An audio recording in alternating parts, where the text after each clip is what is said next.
누가복음 2장 8절로 14절. 그 지역의 목자들이 밤에 밖에서 자기 양떼를 지키더니 주의 사자가 곁에 서고 주의 영광이 그들을 두루 비추매 크게 무서워하는지라. 천사가 이르되 무서워하지 말라. 보라, 내가 온 백성에게 미칠 큰 기쁨의 좋은 소식을 너희에게 전하노라. 오늘 다윗의 동네에 너희를 위하여 구주가 나셨으니 곧 그리스도 주시니라. 너희가 가서 강보에 쌓여 구유에 뉘어있는 아기를 보리니 이것이 너희에게 표적이니라 하더니, 호련히 수많은 천군이 그 천사와 함께 하나님을 찬송하여 이르되, 지극히 높은 곳에서는 하나님께 영광이요 땅에서는 하나님이 기뻐하시는 사람들 중에 평화로다 하니라.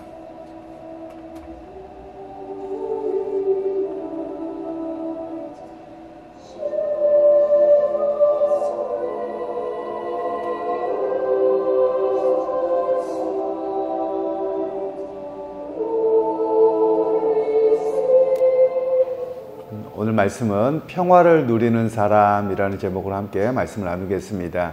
오늘 누가복음의 2장 1절부터 읽지 않았습니다만 예수님께서 태어나시게 된 역사적 배경을 먼저 이야기를 합니다.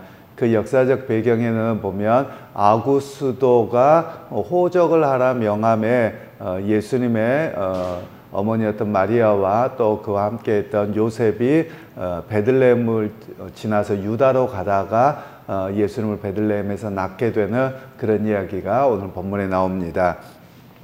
그러면 이 누가복음에서 예수님께서 태어나시게 된 구체적인 왕과 총독에 대한 이야기를 하는 이유가 있습니다.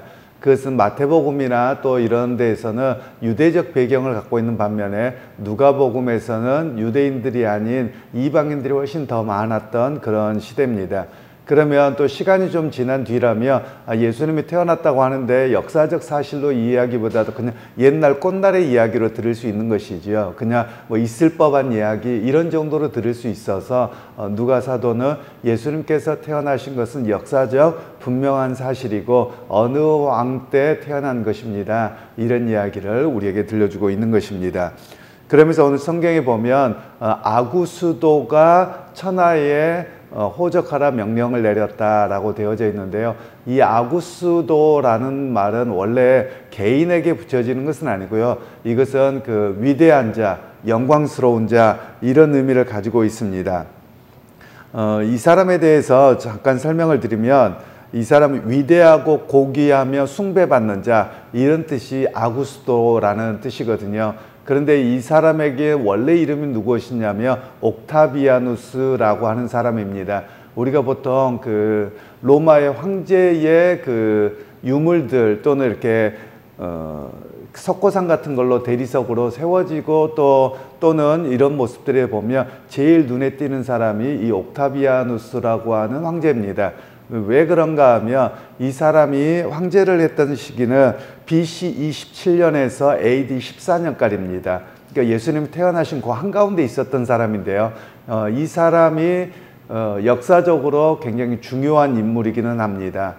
이전의 로마는 옥타비아누스 이전의 로마와 옥타비아누스 이후의 로마로 바뀌어집니다.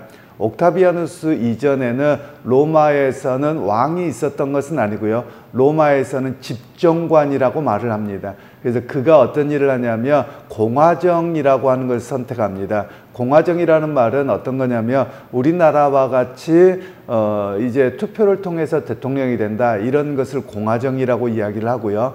그리고 제정이라는 말은 이제 황제가 되어서 그 사람이 그 자녀들이 왕이 되는 시대 이런 것을 제정이라고 이야기를 합니다. 그래서 일반적으로 지금 우리 시대 현대 시대를 사는 사람들은 제정 시대였다가 공화정 시대로 바뀌는 겁니다. 그런데 로마 제국에서는 공화제였다가 제정으로 바뀌는 이런 시대를 만든 사람이 바로 이 옥타비아누스였습니다. 이 사람이 이전에는 집정관이라고 해서 물론 모든 사람이 투표한 건 아니고요. 원로원들이 투표를 해서 당신이 요 기간을 당신이 이끌어 주십시오라고 해서 그를 세웠던 사람들이죠. 그런데 이 옥타비아누스가 굉장히 큰 업적을 감당하면서 자기 스스로 이제 황제를 칭합니다. 그러고 나서 자기에게 대적했던 원로원들의 이런 사람들 다 숙청하게 되죠. 그리고 막강한 영향력을 통해서 세계를 지배하면서 그가 새로운 규칙을 이렇게 칙령을 발표합니다. 그게 뭐냐면 세금입니다. 그래서 세금을 내도록 하기 위해서 호적을 다 정비하는 사건이 일어납니다. 그러니까 이 로마 제국 시대 때는 사실은 사람들이 거주지에 어느 정도 자유가 있었습니다. 그런데 이제 이 옥타비아누스가 아우구스투스라고 해서 자기를 칭한 이후에 모든 사람들이 원래 호적이 어디냐, 그래서 그 사람의 친척과 재산과 여러 가지를 전부 다 정리하게 되는 그런 시간입니다.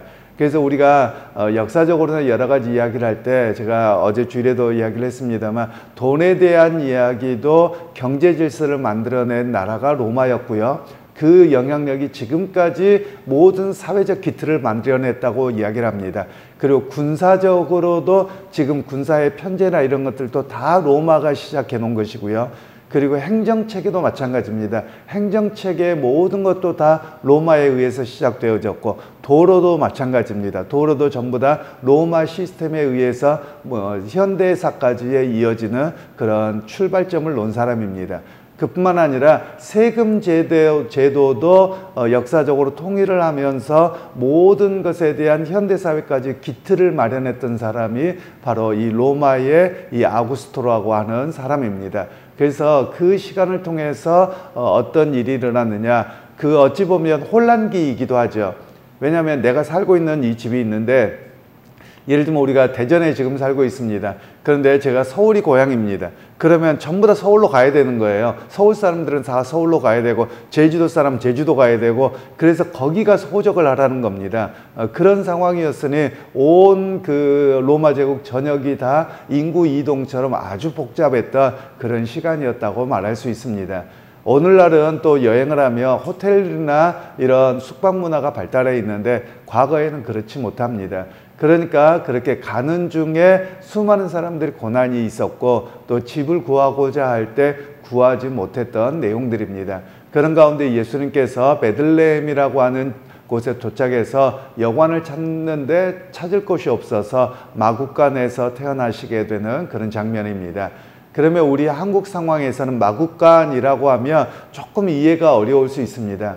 왜냐면 우리는 뭐 말을 키우지도 않았습니다만 그냥 소나 돼지를 키울 때 집이 있고 조금 떨어진 곳에 이렇게 다른 막사를 만들어서 그곳에 마구간을 썼던 것이 우리의 문화입니다.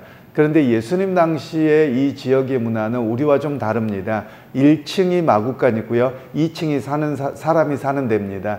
그러니까 건물을 하나로 지어서 2층이라고 해서 우리 오늘날과 같은 2층이라고 생각을 하면 안 되고요. 그리고 1층이라고 해서 아주 높은 것이 아니라 조금 허리를 숙이고 들어갈 정도의 사람의 높이라고 보시는 것이 좋을 것 같습니다. 그래서 그곳을 마구간으로 쓰고 그 위에를 바로 이렇게 사람들이 살고 있었던 그런 시대로 이해를 하시면 좋겠습니다. 당시에 주거 문화가 그렇게 있었습니다.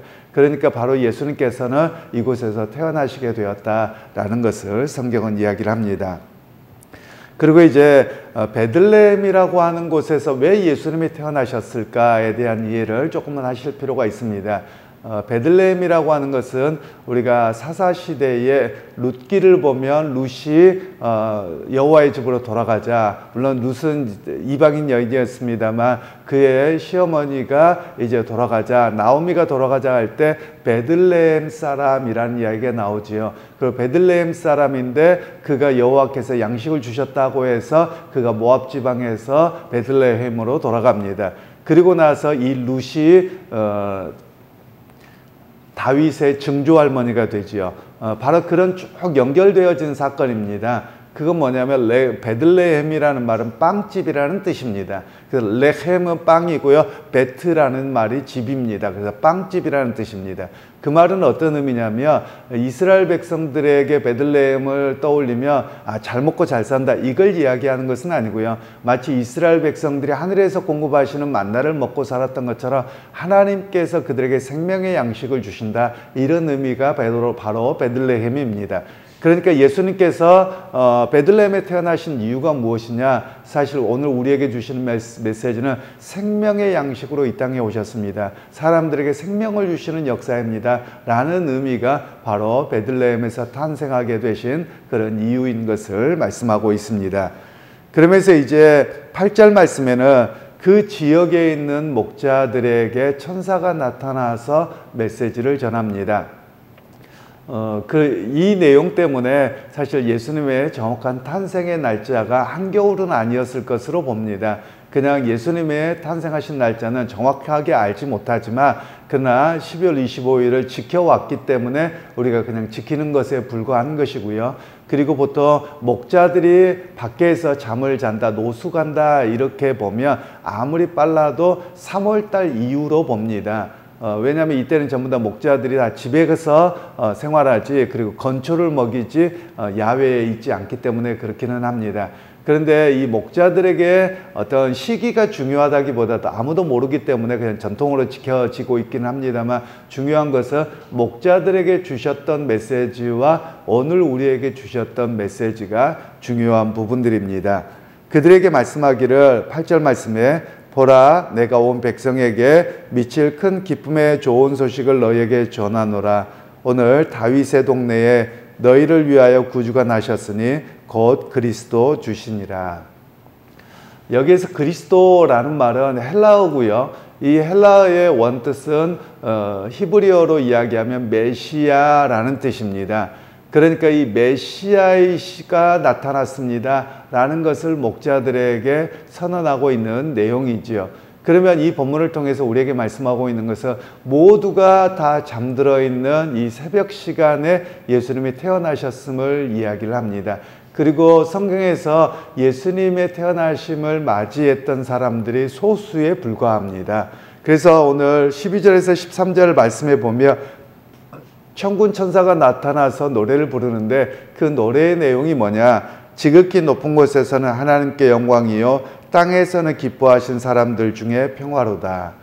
하나님께는 영광이요라는 말은 하나님의 뜻이 이루어졌죠. 하나님이 당신의 백성들을 구원하시고자 하는 뜻이 이루어져서 하늘은 영광이요. 또 하나님이신 그분이 우리와 같은 몸을 입으셨기 때문에 그 자체가 영광이죠.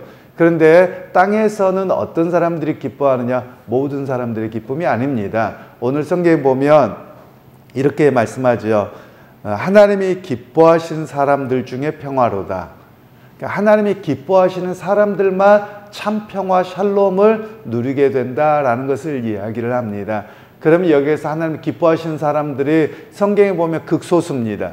먼저는 목자들이 예수님의 탄생을 목격했고 또 경배를 했죠. 그리고 동방에서 온 박사들입니다. 동방에서 온 박사들 세 사람은 아닙니다. 더 많습니다. 왜냐하면 우리가 유형과 몰약과에서 세 가지 황금을 바쳤기 때문에 우리가 보통 성극에서는 세 사람으로 그려지고 있기는 합니다만 세 사람은 아니고요. 더 많았던 사람으로 봅니다. 그리고 이 사람들은 누구일까라고 연구해 보면 박사들이라는 말이 오늘날처럼 뭐 철학 박사다, 의학 박사다 이런 걸 이야기하는 것은 아니고요. 당시에는 동방이 점성술사를 이야기합니다. 그러면 점성술사라 그래서 오늘날처럼 무당과 같은 그런 역할만 하느냐? 또 그렇게 봐서도 안 됩니다. 왜냐하면 당시에 점성술사를 동방이라고 하는 것은 아브라함이 원래 살았던 갈대아 우르 지방을 이야기를 합니다. 그래서 그 지역에서 점성술사라고 이야기하는 사람들은 당시에 철학과 종교와 수학과 이런 모든 것들을 다 알고 있고 그런 사람들을 가리켜서 점성술사라고 이야기를 합니다. 그러니까 박사라고 번역된 단어가 사실은 잘 맞는 표현입니다. 왜냐하면 오늘날에는 보통 박사를 그렇게 표현합니다. 무슨 박사 이야기하면 농담 삼아서 그런 이야기합니다. 박사라는 말에 모든 걸 다 안다는 사람 뜻을 갖고 있거든요. 그런데 오늘날에는 사실 자기 전공밖에 모릅니다. 그래서 박사라고 이야기하면 내가 뭘 알고 내가 뭘 모르는지 아는 사람, 이런 의미로 우리가 써야 된다. 농담 삼아서 이야기를 하곤 합니다. 그런데 이때의 박사라는 개념은 일반인들은 알지 못하는 그런 철학과 수학과 그리고 하늘을 보는 이치와 이런 모든 것들을 다 깨닫고 아는 사람들, 이런 의미로 바로 박사라고 사용을 합니다. 그런데 우리는 보통 일반적으로 점성술사 그러면 그냥 하늘의 길을 보면서 점치는 사람, 이렇게 이해하기 때문에 박사라는 표현이 좀 더 정확하다고 다시 한번 말씀을 드리겠습니다. 그리고 이제 어떤 사람들이 또 하나님의 그 오심을 기뻐하느냐, 나중에 시므온이라고 하는 사람이 예수님께서 할례를 행하러 성전에 올라갔을 때 그가 기뻐하지요. 그래서 예수님이 탄생을 기뻐하는 사람들은 극소수였었다라는 것을 이야기합니다. 그리고 물론 나중에 예수님 오셔서 말씀을 전할 때 예수님을 영접하고 믿음을 따랐던 수많은 제자들, 바로 이 사람들밖에 없다라는 것이죠. 그래서 오늘 어찌 보면 저는 종종 예전에 그런 설교를 했었습니다. 우리가 성탄절 그러면 산타마스냐 성탄절이냐, 제가 이런 질문을 종종 했더랬습니다. 왜냐하면 예수님은 온데 같은 데 없고 뭐 그림이고 뭐고 다 노래가 보면 산타클로스만 노래하고 있는 것이죠. 그러다 보니 예수님의 탄생에 대한 기쁨, 그리고 예수님의 탄생의 의미는 사라진 채 오직 선물 받고 연말을 행복하게 지내자, 여기에서만 그치고 있어서 사실은 우리에게 심각한 문제입니다. 그리고 또 하나는 뭐냐면 이 성탄절이 이렇게 확산되고 그리고 굉장히 축제 분위기로 전 세계적으로 변하는 것은 상업주의에 의한 것입니다. 상업주의에 의해서 성탄절의 원래의 의미가 퇴색돼 버린 그런 상황이라고 말할 수 있겠습니다. 그래서 오늘 오늘 성경 본문에서는 하나님이 기뻐하시는 사람들이 평화를 누린다라고 이야기를 합니다. 이 말씀은 샬롬인데요, 평화라는 말은. 그러면 이 의미가 뭐냐? 하나님께서 우리를 구원하심으로 심판이 아니라 하나님의 은혜의 백성이요, 또 하나님 나라에 갈 것을 바라보고 의지하는 사람들만이 진정한 샬롬, 평화를 얻고 구원을 얻습니다. 이런 이야기를 오늘 우리에게 말씀하고 있지요. 그래서 오늘 우리에게 말씀합니다. 즉 세상은 우리로 하여금 세상의 만족을 바라보게 합니다. 그리고 성탄절에도 예수님이 왜 오셨느냐? 우리를 구원하기 위해서 오셨죠. 그런데 그것은 상관없는 채 어린아이들도 그렇고 어른들도 그렇고 전부 다 선물 받는 일, 그리고 가족들과 음식 먹고 행복하고 즐겁다 연말 보내자, 이렇게만 끝나고 있는데 주님은 이 일을 위해서 오시지 않으셨습니다. 주님이 오신 이유는 당신의 백성들을 구원하기 위해서 오셨다라는 겁니다. 그래서 오늘 우리가 성탄절을 이 새벽 아침에 맞으면서 고백할 것은 주님께서 우리를 구원하시기 위해서 이 땅에 오신 그 은혜, 그리고 우리를 심판하지 아니하시고 당신의 구원에 이르게 하시는 참 샬롬을 경험합니다. 이런 고백이 우리에게 있어야 함을 이야기합니다. 그래서 오늘 이 아침에 성탄절 새벽에 나오신 여러분들, 또 말씀을 영상으로 듣는 여러분들에게 주님의 샬롬이 임하기를 소원합니다. 그래서 주님께서 이 땅에 오셔서 우리를 구원하시고 또 우리에게 참 생명의 양식을 우리에게 주심에 감사하며 이 성탄절의 아침을 우리가 맞이할 수 있는 그런 여러분들이 되기를 주님의 이름으로 축원합니다. 하나님 아버지, 오늘 또 예수님의 탄생의 소식을 전하고 들으면서 정말 하나님의 기뻐하시는 사람들만 평화를 누린다고 말씀하셨는데, 오늘 또 세상의 세속주의와 경제주의를 따라가지 아니하고 주님이 오심을 기뻐하고 그리고 하나님의 그 사랑을 고백할 수 있는 우리에게 온전한 샬롬을, 구원을, 평화를 누리는 자 다 되게 하여 주옵소서. 예수님의 이름으로 기도하옵나이다. 아멘.